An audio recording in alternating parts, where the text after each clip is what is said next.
ఓ బడా nursing college Bhagavatam బట్టబయలైంది. Fake డాక్యుమెంట్లు సృష్టించారు. ఏళ్లకు ఏళ్లుగా తప్పుడు పత్రాలు చూపించి నర్సింగ్ కాలేజీని నడిపారు. ప్రభుత్వాన్ని పక్కదారి పట్టిస్తూ అందిన కాడికి దోచుకున్నారు. చివరికి ఆ కాలేజీ ఫేక్ డాక్యుమెంట్ల దందాను మెడికల్ కౌన్సిల్ గుర్తించింది. తనిఖీల్లో ఫేక్ డాక్యుమెంట్లు సృష్టించారని తేల్చింది. కాలేజీపై సీరియస్ యాక్షన్ తీసుకునే అవకాశం కనిపిస్తోంది. హైదరాబాద్లోని వనస్థలిపురంలో ఉంది Bhagyanagar school of nursing college. ఓనర్స్గా మొహమ్మద్ యూసఫ్, ఆయన కొడుకు మొహమ్మద్ తబ్రీజ్తో పాటు కుటుంబ సభ్యులు వ్యవహరిస్తున్నారు. అయితే భాగ్యనగర్ స్కూల్ ఆఫ్ నర్సింగ్ కాలేజీకి ప్రభుత్వం నుంచి ఎలాంటి అనుమతులు లేవు. తప్పుడు డాక్యుమెంట్లు సృష్టించి నర్సింగ్ కాలేజీని ఏళ్లుగా నడిపిస్తున్నారు. అందిన కాడికి దోచుకున్నారు. నర్సింగ్ కాలేజీ నిర్వహణకు జీవో నెంబర్ 579 ప్రకారం కాలేజీ నిర్వాహకులకు సొంత భవనమైనా ఉండాలి, లేదా 30 ఏళ్ల పాటు లీజుకు తీసుకున్న అనుమతి పత్రాలైనా ఉండాలి.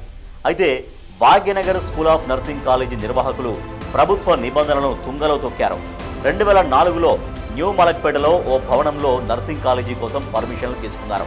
ఈ పేపర్స్తో వనస్థలిపురంలో నిర్వహిస్తున్న నర్సింగ్ కాలేజీకి ఫేక్ డాక్యుమెంట్లు సృష్టించారు. 2010 నుంచి ఇప్పటి వరకు అంటే 15 ఏళ్ల పాటు ఈ ఫేక్ డాక్యుమెంట్లతోనే కాలేజీని నిర్వహిస్తున్నారు.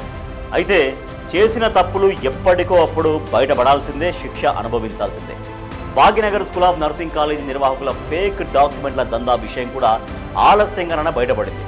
ఇటీవల తమ కాలేజీకి రెన్యువల్ కోసం భాగ్యనగర్ స్కూల్ ఆఫ్ నర్సింగ్ నిర్వాహకులు ఆ ఫేక్ డాక్యుమెంట్లను మెడికల్ కౌన్సిల్కు పంపించారు.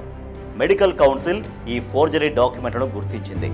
కాలేజీ అనుమతులు ఎందుకు రద్దు చేయకూడదో చెప్పాలంటూ ప్రిన్సిపల్ సెక్రటరీ ఇప్పటికే షోకాజ్ నోటీసులు కూడా పంపించారు. 15 రోజులు గడువు ఇచ్చారు. దాదాపు 2 నెలలు దాటినా ఇంకా ఎలాంటి చర్యలు తీసుకోకపోవడం పలు అనుమానాలకు తావిస్తోంది. ఇదే Bhagyanagar school of nursing college నిర్వాహకులు మునగనూరు, హయత్ నగర్లో నిర్వహిస్తున్న నోబుల్ కాలేజ్ ఆఫ్ నర్సింగ్ కూడా అనుమతి తీసుకోలేదని తేలింది. దీంతో Bhagyanagar school of nursing college నిర్వాహకులపై తీవ్ర విమర్శలు వెల్లువెత్తుతున్నాయి. ఫేక్ డాక్యుమెంట్లతో కాలేజీలు నడుపుతూ వేలాది మంది విద్యార్థుల భవిష్యత్తుతో ఆటలాడుతున్నారా అంటూ తల్లిదండ్రులు, సామాజికవేత్తలు మండిపడుతున్నారు.